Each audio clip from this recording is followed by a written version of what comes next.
सहकारिता मंत्रालय आदरणीय डॉक्टर आशीष कुमार भूटानी जी को उनके स्वागत उद्बोधन के लिए।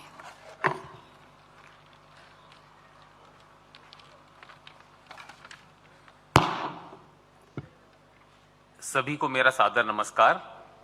सर्वप्रथम मैं आज के कार्यक्रम के मुख्य अतिथि माननीय प्रधानमंत्री श्री नरेंद्र मोदी जी का सादर अभिनंदन करता हूं, जिन्होंने सहकार से समृद्धि का मूल मंत्र देकर पैक्स से लेकर एपेक्स तक संपूर्ण सहकारिता क्षेत्र में नई ऊर्जा का संचार किया है। माननीय प्रधानमंत्री जी के दिखाए हुए रास्ते पर चलते हुए सहकारिता मंत्रालय पैक्स, जो कि ग्रामीण अर्थव्यवस्था की रीढ़ है, की व्यवहार्यता को बढ़ाने, उनकी व्यावसायिक गतिविधियों में विविधता लाकर उन्हें जीवंत आर्थिक इकाई बनाने के लिए निरंतर प्रयासरत है।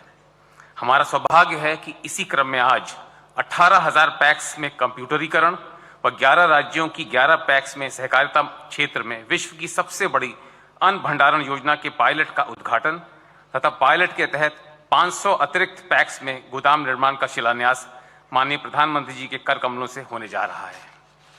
आज के कार्यक्रम के विशिष्ट अतिथि माननीय गृह एवं सहकारिता मंत्री श्री अमित शाह जी का भी मैं हार्दिक अभिनंदन करता हूं,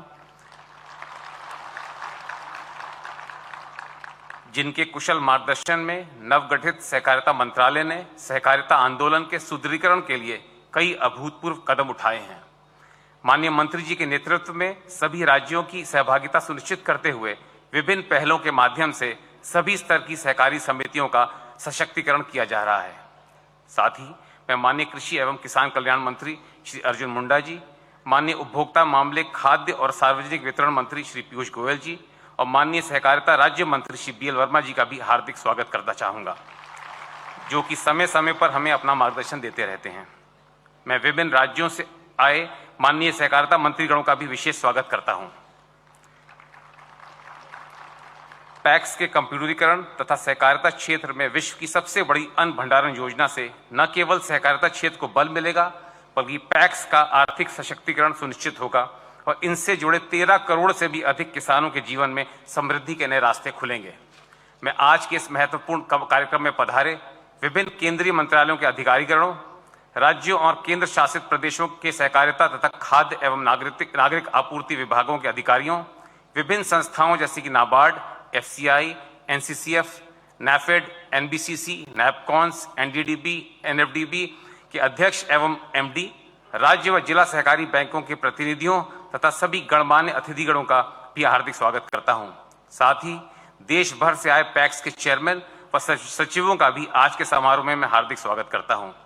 अंत में मीडिया के प्रतिनिधियों व इंटरनेट के माध्यम से जुड़े समस्त प्रतिभागियों का भी इस समारोह में हार्दिक स्वागत है। मुझे आशा है कि आज के इस ऐतिहासिक कार्यक्रम में हिस्सा लेकर हम सभी माननीय प्रधानमंत्री के सहकार से समृद्धि के मूल मंत्र को साकार करने हेतु एक नई लगन और जोश के साथ सहकारिता क्षेत्र को नई ऊंचाइयों तक ले जाने का संकल्प धारण कर आगे बढ़ेंगे।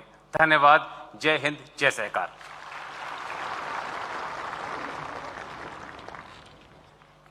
बहुत बहुत धन्यवाद सचिव महोदय। देवी सज्जनों, माननीय प्रधानमंत्री जी का समावेशी विकास को बढ़ावा देने के लिए सहकारी समितियों की क्षमता में अटूट विश्वास राष्ट्र निर्माण में सहकारी समितियों की भूमिका को मजबूत करता है और आज माननीय प्रधानमंत्री जी के हम सभी के साथ यहाँ पर उपस्थिति सहकारी समितियों के मनोबल को और बढ़ाती है। तो आइए माननीय प्रधानमंत्री जी का आभार सहित स्वागत करते हैं और मैं निवेदन करती हूँ हमारे सहकारिता मंत्रालय के पथ प्रदर्शक आदरणीय श्री अमित शाह जी से कि वे प्रधानमंत्री जी को फूल भेंट कर उनका स्वागत करें। शुभकामनाओं के साथ हम सभी की तरफ से।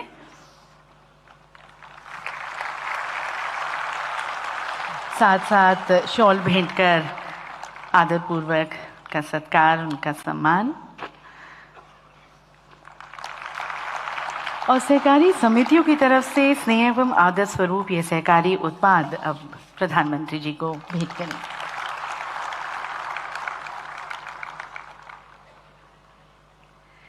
और अब मैं आदरणीय श्री अमित शाह जी, हमारे माननीय केंद्रीय गृह एवं सहकारिता मंत्री, उनसे अनुरोध करती हूँ और आमंत्रित करती हूँ उनके संबोधन के लिए।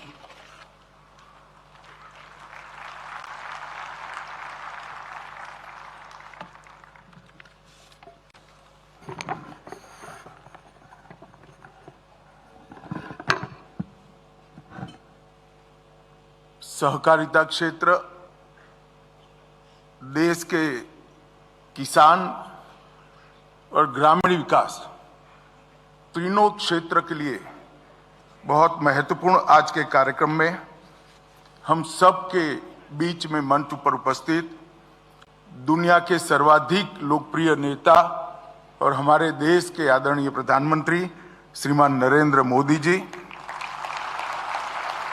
जिनका बहुत बड़ा योगदान आज के भंडारण की योजना को लागू करने में रहा है, ऐसे मेरे साथी मंत्री श्रीमान अर्जुन मुंडा जी, पीयूष गोयल जी और BL वर्मा जी और देश भर से आए हुए सहकारी क्षेत्र के सभी उपस्थित कार्यकर्ता, प्रतिनिधि और नेतृत्व करने वाले नेतागण, देश भर की CSC से 1 लाख से ज्यादा CSC और करीब 35,000 पैक्स के माध्यम से जुड़े हुए लाखों किसान भाई और सहकारी कर्मचारियों से, सहकारी कार्यकर्ताओं से मैं आज हृदय पूर्वक आप सभी का यहां पर स्वागत करता हूं। मित्रों, आज माघ पूर्णिमा का दिन है।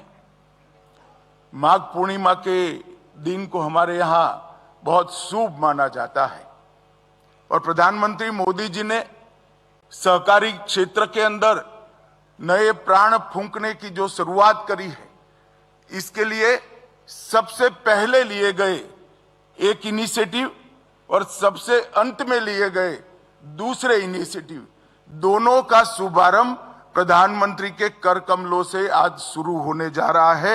ये हम सब के लिए बहुत बहुत आनंद का विषय है। हम सब जानते हैं, देश आजाद हुआ तब से देश भर के सहकारिता क्षेत्र के कार्यकर्ता अनेक पार्टियों की सरकारों के सामने अपना मांग रखते रहे कि सहकारिता के लिए एक अलग मंत्रालय की स्थापना हो, क्योंकि सहकारिता क्षेत्र को भी समय के साथ साथ बदलना बहुत जरूरी है। इसको रिलेवेंट भी रखना होगा, उसको मॉडर्नाइज भी करना होगा और उसके अंदर पारदर्शिता भी लानी पड़ेगी। परंतु सालों तक इस मांग को कोई एड्रेस नहीं करता था, कोई पूरी करने के लिए इस पर ध्यान भी नहीं देता था। जब नरेंद्र मोदी जी प्रधानमंत्री बने, इन्होंने 70 साल पुरानी मांग को समाप्त कर एक फुल फ्लेज सहकारिता मंत्रालय की स्थापना। और मुझे कहते हुए गौरव है कि एक ज्वाइंट सेक्रेटरी के तत्वाधान में चलता हुआ सहकारिता मंत्रालय आज फुल फ्लेज मंत्रालय बनने के बाद 35 महीनों में लगभग 54 से ज्यादा इनिशिएटिव लेकर पैक्स से लेकर एपेक्स तक और सहकारिता क्षेत्र के हर आयाम में एक नई शुरुआत कर नए जोश के साथ आज आगे बढ़ रहा है। और मुझे पूरा विश्वास है कि सहकारिता क्षेत्र को लगभग 125 साल के बाद प्रधानमंत्री जी के इस फैसले से एक नया जीवन मिला है और अब इस निर्णय के कारण और 125 साल तक सहकारिता आंदोलन इस देश की सेवा करेगा, इसका मुझे विश्वास है। मित्रों, आज यहां से करीब 18,000 से ज्यादा पैक्स का कंप्लीट कंप्यूटराइजेशन आज से शुरू हो रहा है। इसका ट्रायल रन भी हो चुका है, लेगेसी डेटा को भी कंप्यूटराइज कर दिया गया है और यहां से मोदी साहब के क्लिक करने के साथ ही हर ट्रांजैक्शन कंप्यूटर से शुरू हो जाएगा 18,000 पैक्स का। मुझे बरोबर याद है जब मोदी जी ने कैबिनेट के अंदर ये 29 जून 2022 को ये प्रस्ताव आया, तब कैबिनेट के मंत्रियों के सामने आशा रखी थी कि इसका जल्द क्रियान्वयन हो जाएगा। ये बहुत कठिन है, मगर मुझे आनंद है कि इतने कम समय के अंदर 65,000 में से 18,000 पैक्स क्रियान्वित हो चुके हैं और चुनाव के पहले और 30,000 पैक्स को हम क्रियान्वित कर लोगों को समर्पित करेंगे। ये पैक्स का कंप्यूटराइजेशन न केवल पारदर्शिता लाएगा, न केवल पैक्स को मॉडर्नाइज बनाएगा, इसके साथ साथ बिजनेस के कई सारे मौके भी जनरेट करेगा। हमने पैक्स के नए बायलॉज बनाए हैं और मुझे आनंद है कि पूरे देश की सरकारों ने इरिस्पेक्टिव ऑफ पॉलिटिकल पार्टी ये बाइलॉज को स्टेट सब्जेक्ट होने के बावजूद एक्सेप्ट भी किया है, लागू भी कर दिया है और पैक्स तक पहुंचा भी दिया है। और वो बाइलॉज लागू होते ही पैक्स 20 प्रकार के नए काम कर पाएगी। अब पैक्स डेयरी का भी काम कर पाएगी, पैक्स नीली क्रांति में भी जुड़ पाएंगे, पैक्स जल जीवन मिशन के पानी प्रबंधन का काम भी करेंगे, पैक्स अब भंडारण की क्षमता को भी बढ़ाने में योगदान दे पाएंगे, पैक्स सीएससी का भी काम करेंगे, पैक्स सस्ती दवाइयों की सस्ती दवाइयों की दुकान भी खोल पाएंगे, पैक्स पेट्रोल पंप भी चला पाएंगे और पैक्स उज्ज्वला योजना के डीलर भी बन पाएंगे। ढेर सारे कामों को आज पैक्स के माध्यम से सुचारू रूप से लागू करने का रास्ता जो खुला था बाइलॉज से, आज कंप्यूटराइज होने से सारी चीजों के अकाउंट को एक ही सॉफ्टवेयर के अंदर समाहित कर लिया गया है और देश की हर भाषा में, किसान की भाषा में, गांव की भाषा में, हर भाषा में ये सॉफ्टवेयर अपनी भाषा में किसानों के साथ बात करता है और रोजिंदा कामकाज भी करेगा। लगभग 2500 करोड़ रुपए जितनी बड़ी रकम मोदी जी ने हमारी प्राइमरी इकाई, जो प्राथमिक इकाई है पैक्स को मजबूत करने के लिए लगाई है। इसका मुझे बहुत बड़ा आनंद और हर्ष है। मैं मोदी जी का धन्यवाद भी करना चाहता हूं। मित्रों, लगभग हमने योजना बनाई है इसके हिसाब से अगस्त 24 तक इस देश के सभी पैक्स कंप्यूटराइज होकर इस सॉफ्टवेयर से काम हो जाएंगे और आज 18,000 पैक्स का शुरुआत मोदी जी के हाथ से हो रहा है। इसका मुझे आनंद है। मित्रों, आज इसके साथ साथ एक विश्व की सबसे बड़ी कोऑपरेटिव अन्न भंडारण योजना का भी शुरुआत होने जा रहा है। इसके लिए मैं थोड़ी विशेष बात करना चाहता हूं। हमारे मंत्रालय से इसका प्रारूप गया, कैबिनेट मसौदा गया। मोदी जी ने स्वयं 6 बार इसको हमारे साथ चर्चा की, 2 बार प्रेजेंटेशन देखा, सुझाव दिए और एक कंप्लीट योजना बनाकर किसानों के लिए मोदी जी ने इस देश को समर्पित किया है। और इसको लागू करने से पहले उन्होंने कैबिनेट की मीटिंग में हमारे मंत्रालय का मार्गदर्शन किया। ये बहुत बड़ी योजना है, एक नया इनिशिएटिव है। ढेर सारे मंत्रालय को समाहित कर ये योजना आगे बढ़ने वाली है। तो पहले इसका पायलट प्रोजेक्ट किया जाए, टीथिंग प्रॉब्लम का अभ्यास किया जाए और सारे टीथिंग प्रॉब्लम के निवारण के बाद ही इसको मास लेवल पर नीचे तक पहुंचाना जाए। प्रधानमंत्री जी, आज मुझे आनंद है, आपकी कल्पना के अनुरूप हमने 11 पैक्स में पायलट प्रोजेक्ट आज समाप्त कर दिया है और आपके कर कमलों से आज 11 गोडाउनों का उद्घाटन होने जा रहा है। ये बहुत बड़ा आनंद का विषय है। और इसके साथ साथ जो टीथिंग प्रॉब्लम आए थे, आपने जो हमारा मार्गदर्शन किया था, इसके लिए एक मंत्री समूह बनाया था। मंत्री समूह ने पूरे टीथिंग प्रॉब्लम का अभ्यास कर योजना को थोड़ा, बहुत ज्यादा नहीं मगर थोड़ा रिवाइव भी किया है और आज 500 गोडाउन का, 500 पैक्स के गोडाउन का भूमि पूजन भी आपके हाथ से हो रहा है। तो 511 गोडाउनों का काम एक प्रकार से आज चालू होगा। मित्रों, हमारे देश में अन्न उत्पादन के परिप्रेक्ष्य में हमारी भंडारण क्षमता केवल 47% और दुनिया भर के देश, अमेरिका में 161%, ब्राजील में 149%, कनाडा में 148%, चीन में 107%, पूरी दुनिया में उत्पादन से भंडारण क्षमता ज्यादा है। इसके कारण जब भाव रेट्स नीचे जाते हैं तो किसान अपना सामान भंडारण क्षमता का उपयोग कर स्टोर करता है और सुचारू रूप से उसको अच्छा भाव मिल सकता है। परंतु यहां पर ये सुविधा उपलब्ध नहीं थी। फूड कॉर्पोरेशन ऑफ इंडिया को ही ये सारा भार निर्वहन करना पड़ता था, इसके बाद भी नहीं थी।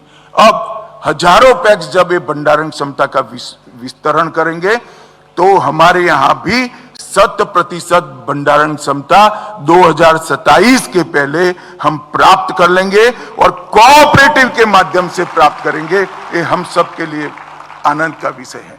मैं आज यहां पर आपको ये भी कहना चाहता हूं मोदी जी की दूरदर्शिता के कारण हमारा जो मार्गदर्शन किया है, ये योजना को कंप्लीट साइंटिफिक और सबसे मॉडर्न योजना बना गया है।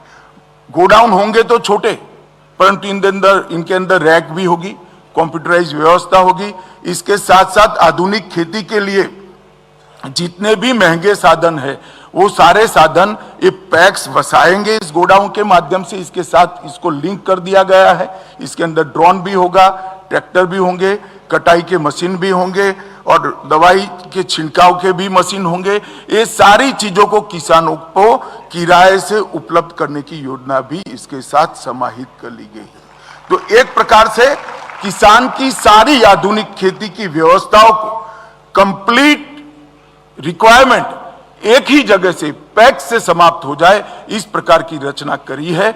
और इसके कारण किसान और पैक्स का रिश्ता भी गाढ़ा होगा, पैक्स वायबल भी होंगे और आने वाले दिनों में हमारी खेती को, हमारी कृषि को आधुनिक बनाने का भी काम होगा। मित्रों, मुझे विश्वास है कि आज मोदी जी के कर कमलों से जो 11 गोडाउन का उद्घाटन होने जा रहा है और 500 का भूमि पूजन होने जा रहा है, ये सारे सेंटर 511 सेंटर किसानों की सेवा में लंबे समय तक उपलब्ध रहेंगे।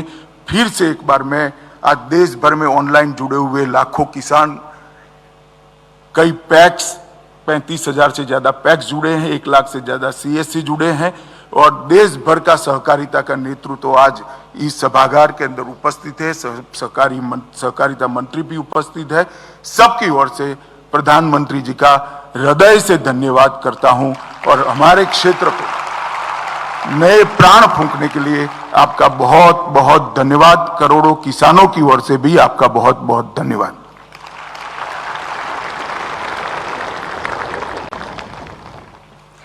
बहुत बहुत धन्यवाद माननीय मंत्री जी। बदलते हुए भारत में बदलता हुआ सहकारिता क्षेत्र, जहां पर पैक्स और बहुउद्देश्य हो रहे हैं, पुनर्जीवित हुए माननीय प्रधानमंत्री जी के नेतृत्व में। और देवी सज्जनों, जैसे कि आपने सुना, आज सहकारी समितियों के डिजिटल परिवर्तन का एक नया युग, एक नया अध्याय शुरू होने जा रहा है, जो कृषि और सहकारिता से जुड़े करोड़ों किसानों के जीवन को प्रभावित करेगा। ये पहल सहकारी क्षेत्र की बेहतरी, पारदर्शिता, दक्षता और पहुंच सुनिश्चित करने के लिए प्रौद्योगिकी का लाभ उठाते हुए सरकार के समर्पण का एक प्रमाण है। माननीय प्रधानमंत्री जी से मैं निवेदन करती हूं, कृपया आप रिमोट का बटन दबाकर देश भर में 18,000 पैक्स में कंप्यूटरीकरण का अपने कर कमलों द्वारा शुभारंभ करें।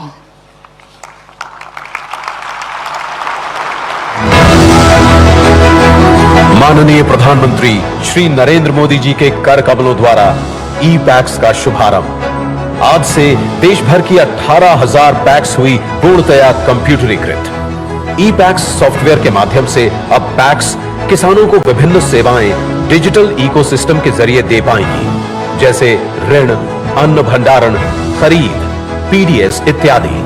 पैक्स के ऑनलाइन होने से उनके संचालन, कार्यकुशलता, पारदर्शिता व जवाबदेही में सुधार आएगा तथा उनका कारोबार भी बढ़ेगा। और देवी सज्जनों, इन 18,000 पैक्स का कंप्यूटरीकरण केवल एक तकनीकी उन्नयन नहीं है, बल्कि हमारे ग्रामीण नागरिकों, हमारे किसानों को सशक्त बनाने और वित्तीय सेवाओं तक उनकी पहुंच बढ़ाने की सरकार की प्रतिबद्धता का प्रतीक है। पैक्स ग्रामीण अर्थव्यवस्था की बैकबोन रहे हैं, जो सहकारी विकास और वित्तीय समावेशन को बढ़ावा देते आए हैं। और आज इन्हीं पैक्स के माध्यम से सहकारिता क्षेत्र में विश्व की सबसे बड़ी अन्न भंडारण योजना शुरू होने जा रही है, जो खाद्य सुरक्षा सुनिश्चित करने की दिशा में एक महत्वपूर्ण कदम है। इसी दिशा में आज 11 राज्यों की 11 पैक्स में भारत में विश्व की सबसे बड़ी अन्न भंडारण योजना के पायलट प्रोजेक्ट के तहत गोदामों का उद्घाटन किया जाएगा और इसके साथ साथ 500 अतिरिक्त पैक्स में गोदाम निर्माण हेतु शिलान्यास किया जाएगा। माननीय प्रधानमंत्री जी से मैं पुनः निवेदन करती हूं, कृपया आप रिमोट का बटन दबाकर लोकार्पण व शिलान्यास करें, भूमि पूजन करें इन गोदामों का। विश्व की सबसे बड़ी अन्न भंडारण योजना के अंतर्गत माननीय प्रधानमंत्री श्री नरेंद्र मोदी जी के कर कमलों द्वारा गोदामों का लोकार्पण। 11 राज्यों की 11 पैक्स में विकेंद्रीकृत अन्न भंडारण हेतु गोदामों सहित विभिन्न कृषि अवसंरचनाओं का निर्माण किया गया है। इसमें पूर्व बोंगशोर प्राथमिक सहकारी समिति कामरूप असम, चंद्रनगर समूह सेवा सहकारी मंडली अहमदाबाद गुजरात, एकंबा प्राथमिक कृषि समिति बीदर कर्नाटक, परसवाड़ा सहकारी समिति बालाघाट मध्य प्रदेश, नेरपिंगलाई विविध कार्यकारी सहकारी संस्था अमरावती महाराष्ट्र, घमोड़वाली ग्राम सेवा सहकारी समिति श्री गंगानगर राजस्थान, कोटवा पांडे ग्रामीण सहकारी समिति मिर्जापुर उत्तर प्रदेश, सहसपुर किसान सेवा सहकारी समिति देहरादून उत्तराखंड, गंभीरोपेट प्राथमिक कृषि ऋण समिति राजन्ना सिरिसिला तेलंगाना, खिलपाड़ा प्राथमिक कृषि ऋण समिति गोमती त्रिपुरा तथा सिला मराथुपट्टी प्राथमिक कृषि ऋण समिति तेनी तमिलनाडु शामिल है।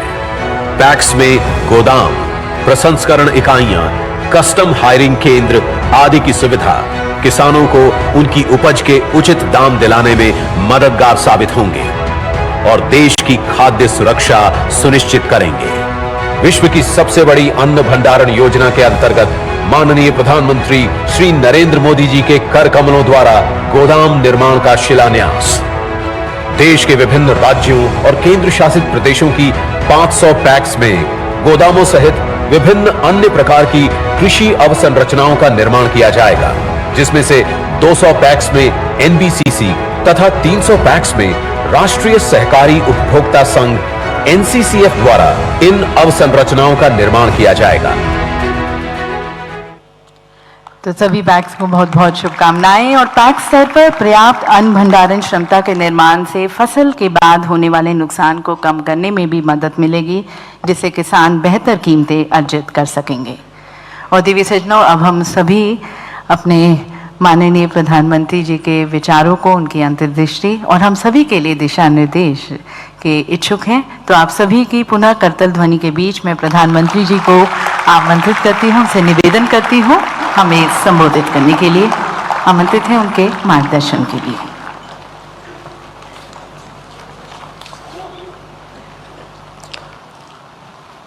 देश के गृह एवं सहकारिता मंत्री श्रीमान अमित शाह, कैबिनेट में मेरे साथी अर्जुन मुंडा, श्रीमान पीयूष गोयल, राष्ट्रीय सहकारी समितियों के पदाधिकारीगण, अन्य महानुभाव, देवी और सज्जनों, आज भारत मंडपम विकसित भारत की अमृत यात्रा में एक और बड़ी उपलब्धि का साक्षी बन रहा है।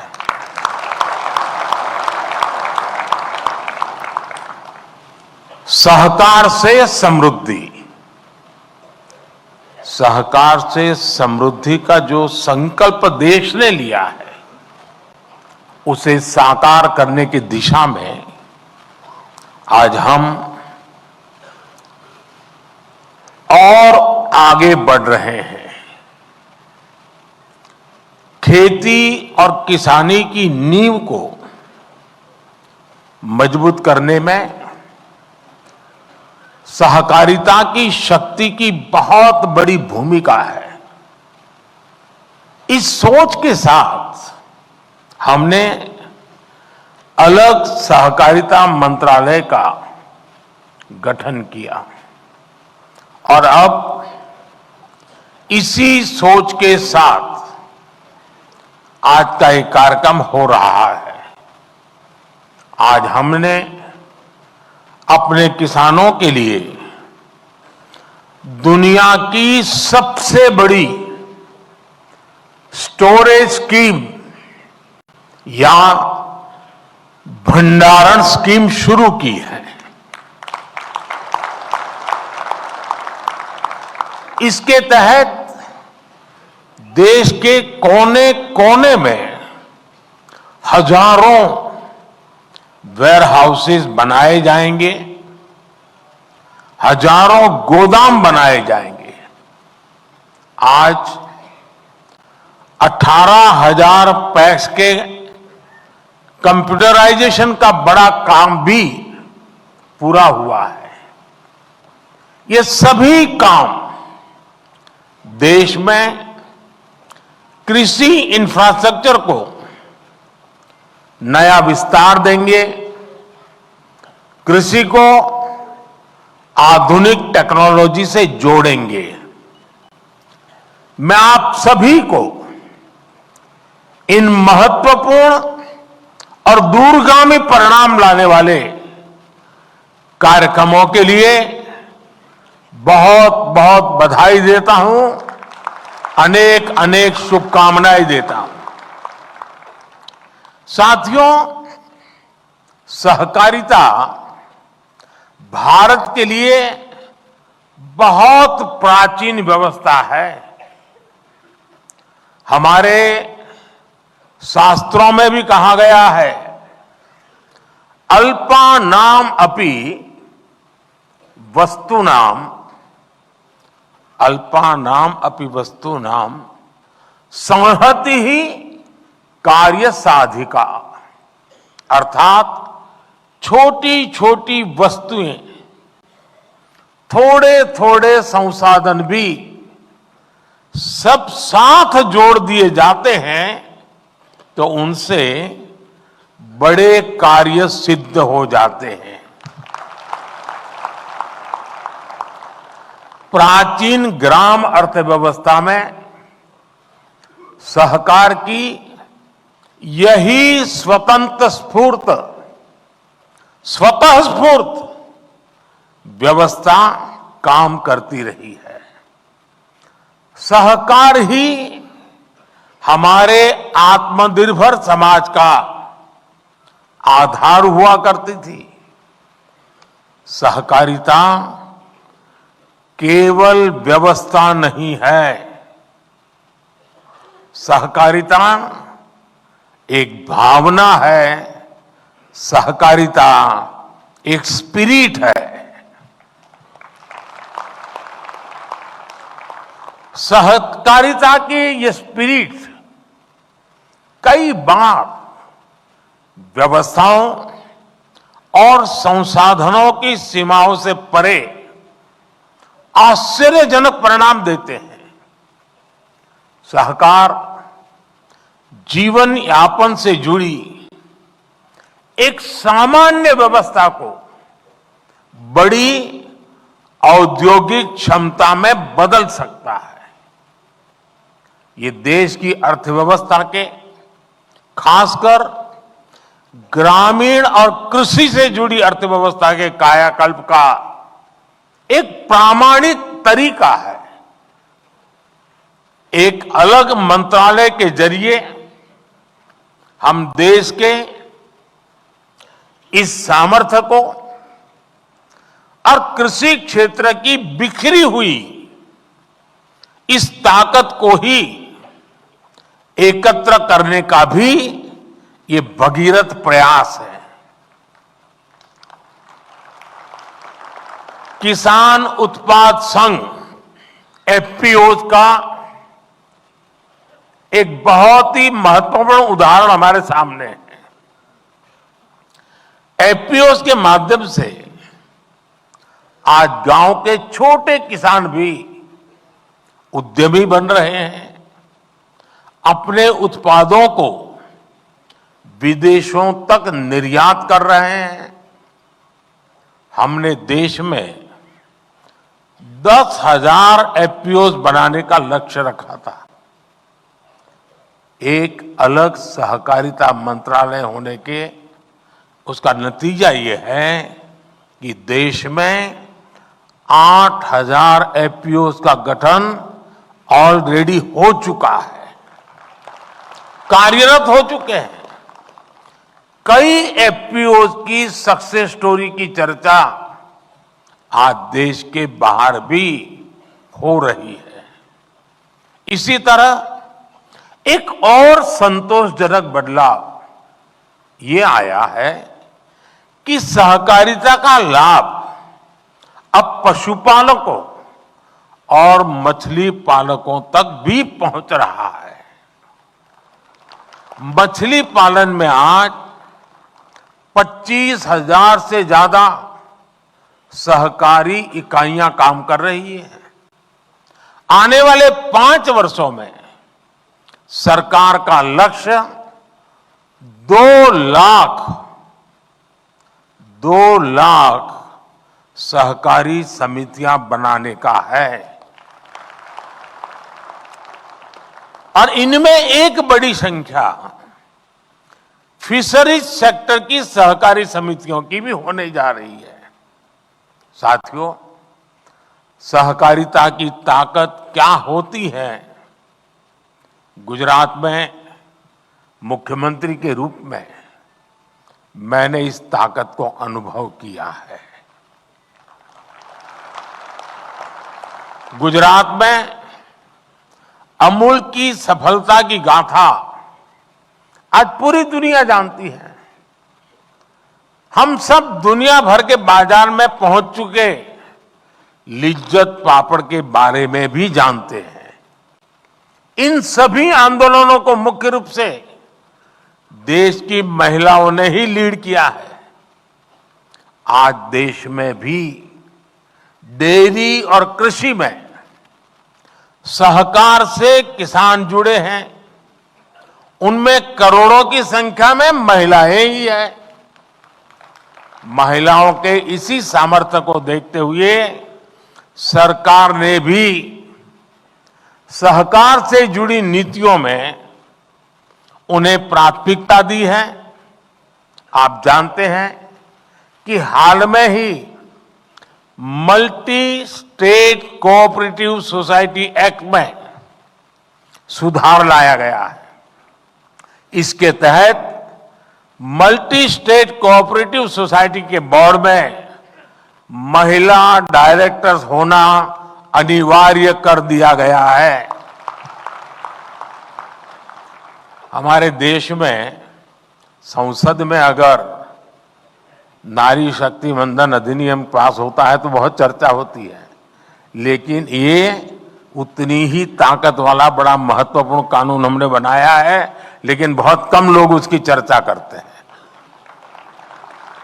साथियों, सहकारिता किसान की व्यक्तिगत समस्याओं का कैसे सामूहिक शक्ति से समाधान करती है, भंडारण भी इसका एक बड़ा उदाहरण है।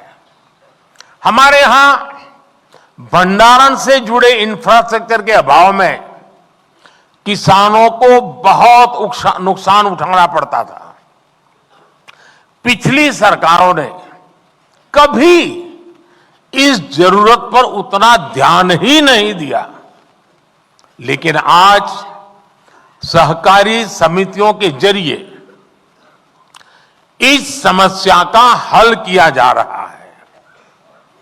दुनिया की, ये अपने आप में बहुत बड़ी बात है, दुनिया की सबसे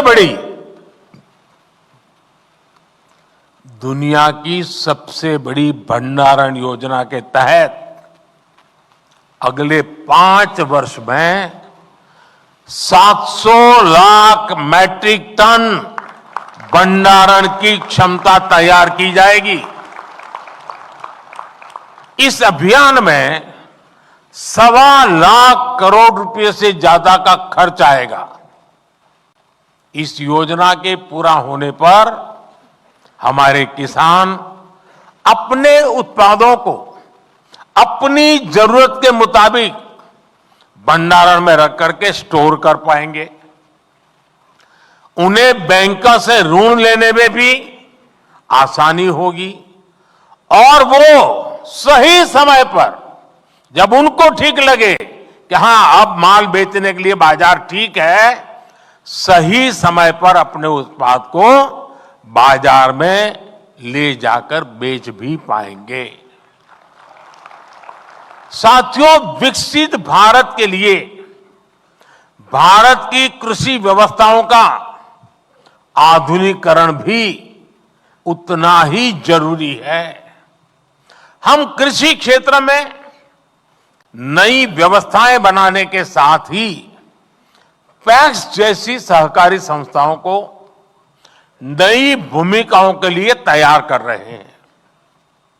ये समितियां अब प्रधानमंत्री जन औषधि केंद्र का भी काम कर रही है। इनके द्वारा हजारों प्रधानमंत्री किसान समृद्धि केंद्र भी संचालित हो रहे हैं। हमने सहकारी समितियों को पेट्रोल और डीजल के रिटेल आउटलेट में भी बदला है। कई समितियां पर एलपीजी सिलेंडर भी मिलने लगे हैं। कई गांवों में पैक्स पानी समितियों की भूमिका भी निभा रही है। यानी पैक्स की ऋण समितियों की उपयोगिता भी बढ़ रही है, उनकी आय के साधन भी बढ़ रहे हैं। यही नहीं, सहकारी समितियां अब कॉमन सर्विस सेंटर के तौर पर गांवों में सैकड़ों सरकारी सुविधाएं भी दे रही है। अब कंप्यूटर के जरिए ये समितियां टेक्नोलॉजी और डिजिटल इंडिया से जुड़े अवसरों को और बड़े स्तर पर किसानों तक पहुंचाएगी। इससे ग्रामीण क्षेत्र में युवाओं के लिए रोजगार के नए अवसर भी बनेंगे। साथियों, विकसित भारत के संकल्प की सिद्धि, इसके लिए मैं आप सभी की भूमिका, सहकारी संस्थाओं की भूमिका का महत्व बहुत ज्यादा है, इस बात को समझता हूं। इसलिए आप सभी से मेरी अपेक्षा भी कुछ ज्यादा है। और आखिरकार अपेक्षा तो उन्हीं से होती है जो करते हैं। जो नहीं करते उनसे अपेक्षा कौन करेगा?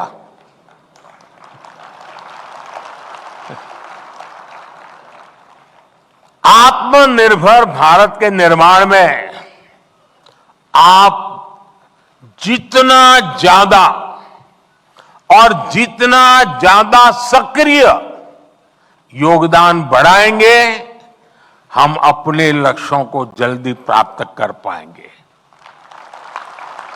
आत्मनिर्भर भारत बनाए बिना विकसित भारत बनाना संभव नहीं है।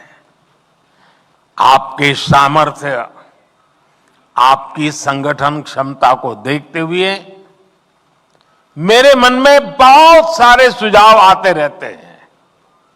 सारे तो अभी एक साथ नहीं बताऊंगा आपको,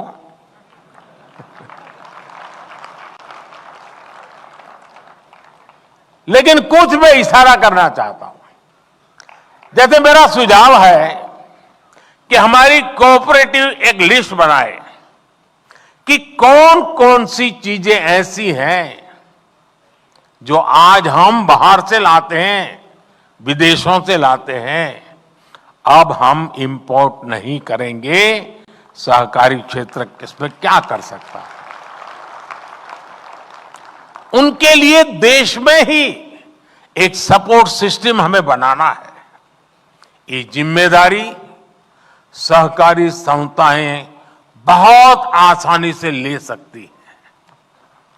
अब जैसे हम कृषि प्रधान तो देश कहलाए जाते हैं, लेकिन ये भी सच्चाई है कि जो कृषि प्रधान देश के रूप में है, हम पिछले 75 साल से गीत गाते रहते हैं, लेकिन ये दुर्भाग्य देखिए, हजारों करोड़ रुपए का खाने का तेल हर वर्ष इंपोर्ट करते हैं। खाने के तेल में हम आत्मनिर्भर कैसे हो? इसी मिट्टी में पैदा हुआ तिलहन उससे निकला हुआ तेल हमारे नागरिकों के जीवन को अधिक ताकत दे सकता है। और इसके लिए अगर मेरे सहकार क्षेत्र के साथी काम न करे तो कौन करेगा? मैं सही कह रहा हूं कि नहीं कह रहा हूं? आप ही करेंगे ना, करना चाहिए ना। हमें अब आप देखिए, खाने का तेल भी बाहर से आता है और ऊर्जा के लिए जो तेल चाहिए गाड़ी चलाने के लिए, ट्रैक्टर चलाने के लिए, पेट्रोल, डीजल, ये फ्यूल से जुड़ा अपना इंपोर्ट बिल भी, इसको भी हमें कम करना है।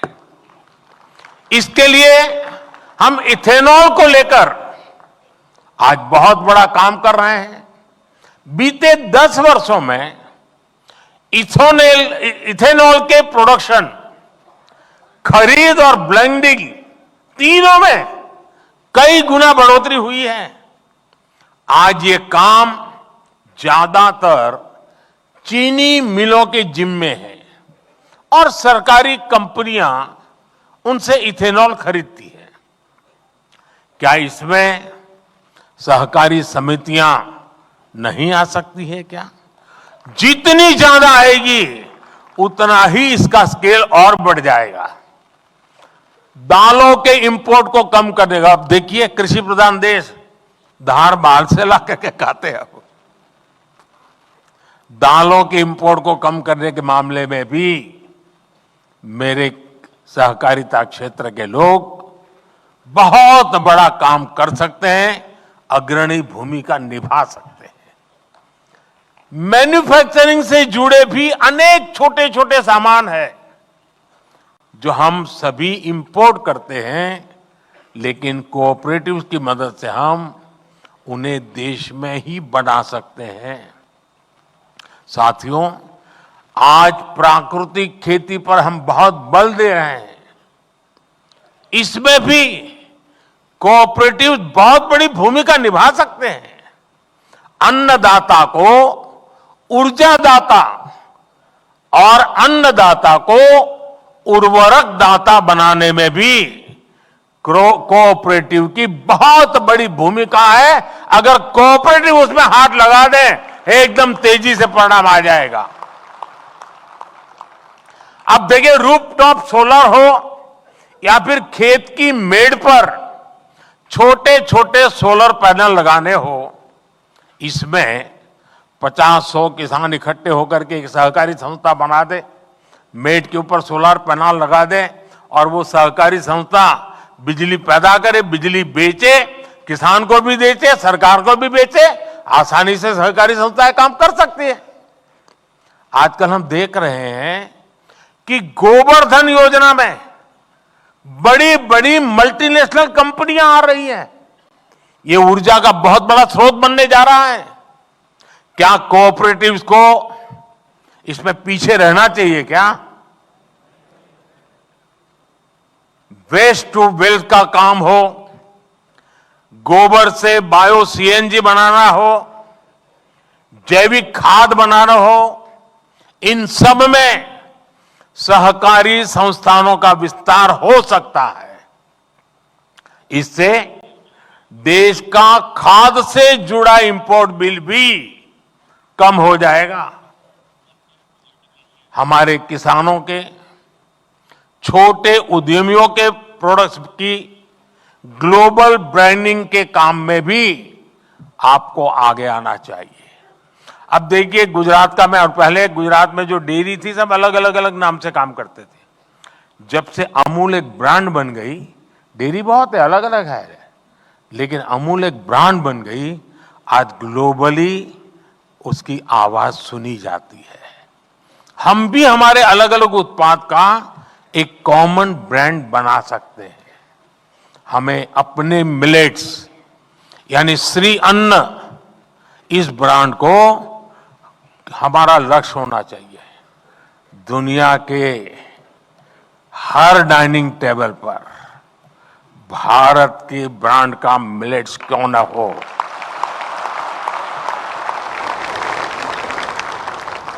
इसके लिए कोऑपरेटिव्स को एक व्यापक एक्शन प्लान बना करके आगे आना चाहिए। साथियों, गांव की आय बढ़ाने में सहकारिता का बहुत बड़ा योगदान हो सकता है। हमने तो डेयरी सेक्टर में एक स्पष्ट बदलाव होते हुए देखा है। अभी पिछले 3 दिन से मैं कहीं न कहीं सहकारी क्षेत्र कार्यक्रम में ही रहता हूं। पहले गया अहमदाबाद में, अमूल के 50 साल हुए थे। फिर कल बनारस में था, काशी में, वहां बनारस डेयरी का उद्घाटन किया था। बनारस का अनुभव है कि वहां डेयरी सहकारिता का आने से बहनों की, पशुपालकों की आय एकदम तेजी से बढ़ रही है। सहकारिता बढ़ने से एक और क्षेत्र में प्रवेश हुआ है। मैंने गुजरात के सहकारिता क्षेत्र के लोगों से आग्रह किया था कि आप शहद की दुनिया में आइए। हमने श्वेत क्रांति की, अब हम स्वीट क्रांति करें।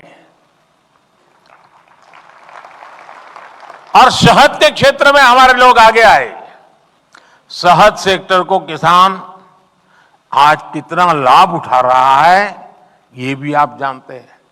पिछले 10 वर्षों में शहद उत्पादन 75,000 मैट्रिक टन से बढ़कर अब लगभग 1.5 लाख मैट्रिक टन पहुंच चुका है। शहद के एक्सपोर्ट में भी 28,000 मैट्रिक टन से 80,000 टन की वृद्धि हुई है। 80,000 मैट्रिक टन की। इसमें नाफेड और ट्राइफेड के साथ साथ राज्यों की कोऑपरेटिव संस्थाओं ने भी बड़ी भूमिका निभाई है। इस दायरे को हमें और अधिक बढ़ाना है। साथियों, गुजरात में हमने देखा है कि जब दूध का पैसा सीधा बहनों के खातों में जाना शुरू हुआ तो उसका एक सार्थक सामाजिक परिवर्तन आया। अब तो हमारी सहकारी समितियां, हमारे पैक्स कंप्यूटराइज हो चुके हैं। इसलिए अब यह सुनिश्चित होना चाहिए कि जो भी काम हो, जो भी पेमेंट्स हो, वो डिजिटली हो। विशेष रूप से कोऑपरेटिव बैंक्स को डिजिटल टेक्नोलॉजी को आत्मसात करने के लिए तेजी से काम करना चाहिए। एक और विषय सॉइल हेल्थ कार्ड का है। हमने मिट्टी की सेहत की जांच के लिए सॉइल टेस्टिंग का इतना बड़ा प्रोग्राम बनाया है। मेरा सहकारी संगठनों से, पैक्स से आग्रह है कि आप सॉइल टेस्टिंग के छोटी छोटी लैब्स अपने इलाके में बनाइए और किसानों को आदत डालिए कि लगातार वो अपनी जमीन की सेहत देखता रहे, मिट्टी की सेहत देखता रहे। सॉइल टेस्टिंग का हम नेटवर्क बनाए। साथियों, सहकारिता में युवाओं और महिलाओं की भागीदारी कैसे बढ़े, इसको लेकर भी हमें अपने प्रयास बढ़ाने होंगे। और मैं तो सहकारी क्षेत्र में जहां पर किसान जुड़े हुए हैं, वे एक काम कर सकते हैं। साल में उनको कह सकते हैं कि आपको जो डिविडेंड वगैरह मिलता है, अब आपको मुफ्त में आपकी संस्था की तरफ से सॉइल टेस्टिंग करके दिया जाएगा। उनको सिखाया जाएगा कि भाई तुम सॉइल टेस्टिंग से अनुभव के आधार पर अपनी फसलों पर ध्यान केंद्रित करो। साथियों, इससे सहकारिता में नयापन आएगा, एक नई ऊर्जा आएगी। सहकारिता में स्किल डेवलपमेंट की, ट्रेनिंग की जागरूकता को बढ़ाना भी बहुत आवश्यक है। बहुत बदलाव हो चुका है जी, और सारी चीजें कागज पे होनी चाहिए। मुंह जुबानी बातें करने वाला जमाना चला गया और इसके लिए ट्रेनिंग होना बहुत जरूरी है और इसके लिए प्रयास होने चाहिए। पैक्स को, सहकारी समितियों को एक दूसरे से सीखना भी होगा। बहुत सी सहकारी संस्थाएं इनोवेटिव काम करती है, कई इनिशिएटिव लेते हैं, देश के कई इलाकों में इसका पता नहीं होता है। क्या हम बेस्ट प्रैक्टिसेस को शेयर करने के लिए कोई कॉमन पोर्टल बना सकते हैं और सब लोग अपने नए नए अनुभव, नए नए तरीके उस पर अपलोड करते जाएं? इन बेस्ट प्रैक्टिसेस को आगे कैसे बढ़ाया जाए, इसके लिए ऑनलाइन ट्रेनिंग की व्यवस्था हो, कोई मॉड्यूल बने। आप जानते हैं कि एस्पिरेशनल डिस्ट्रिक्ट प्रोग्राम, आकांक्षी जिलों का अभियान, उस प्रोग्राम में एक उसकी विशेषता है हेल्दी कंपटीशन, स्वस्थ स्पर्धा का रैंकिंग का एक सिस्टम बनाया हुआ है और दिन में 10 बार उस रैंकिंग में ऊपर नीचे होता रहता है। हर अफसर सोचता है कि मेरा जिला आगे निकल जाए। क्या कोऑपरेटिव सेक्टर के अलग अलग वर्टिकल बनाए हम, एक एक प्रकार की कोऑपरेटिव का एक वर्टिकल, दूसरे प्रकार की कोऑपरेटिव का दूसरा वर्टिकल, और एक ऐसा मैकेनिज्म बनाए कि उसमें भी एक healthy competition round the clock चलती हो। सहकारी संगठनों में ये स्पर्धा हो, बेस्ट परफॉर्म करने वालों को इनाम की व्यवस्था हो, ऐसी सहकारी संस्थाओं से नई चीजें बाहर आए। एक बहुत बड़ा आंदोलन जिसको सरकार और सहकारी संस्थाएं मिल करके उसको एक नया रूप रंग दे सकते हैं। साथियों, एक बात सहकारी संस्थाओं के साथ एक क्वेश्चन मार्क लेकर के चलती रहती है। सहकारी संगठनों के चुनाव में पारदर्शिता लाना बहुत जरूरी है। इससे लोगों का भरोसा बढ़ेगा, अधिक से अधिक लोग जुड़ेंगे। साथियों, सहकारी समितियों को समृद्धि का आधार बनाने के लिए हमारी सरकार उनके सामने मौजूद रही चुनौतियों को भी कम कर रही है। आपको याद होगा, हमारे यहां कंपनियों पर सेस लगाता था, लेकिन सहकारी समितियों को ज्यादा सेस देना होता था। हमने 1 करोड़ से 10 करोड़ रुपए तक की आय वाली सहकारी समितियों पर लगने वाले सेस को 12% से घटाकर 7% कर दिया। इससे समितियों के पास काम करने के लिए पूंजी भी बढ़ रही है, उनके लिए एक कंपनी की तरह आगे बढ़ने के रास्ते भी खुले हैं। सहकारी समितियां और कंपनियों के बीच वैकल्पिक टैक्स भी पहले भेदभाव था। हमने समितियों के लिए न्यूनतम वैकल्पिक टैक्स को 18.5% से घटाकर 15% कर दिया और कॉरपोरेट वर्ल्ड से हमने उसको बराबर ला करके खड़ा कर दिया। एक परेशानी यह भी थी कि सहकारी समितियों को 1 करोड़ से ज्यादा की निकासी पर टीडीएस देना पड़ता था। हमने निकासी की यह सीमा भी बढ़ाकर सालाना 3 करोड़ रुपए कर दी है। इस फायदे का इस्तेमाल अब सदस्यों के हित में हो सकेगा। मुझे विश्वास है, सहकार की दिशा में हमारे ये साझा प्रयास देश के सामूहिक सामर्थ्य के विकास की सभी संभावनाओं को खोलेंगे। इसी कामना के साथ आप सभी का मैं बहुत बहुत धन्यवाद करता हूं।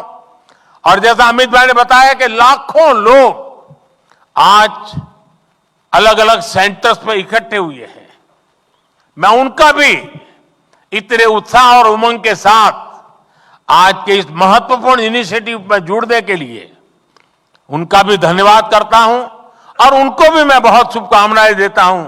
आइए हम सच्चे अर्थ में सहकारिता की भावना को लेकर के कंधे से कंधा मिलाकर के, कदम से कदम मिलाकर के विकसित भारत के लक्ष्य को प्राप्त करने के लिए चल पड़े।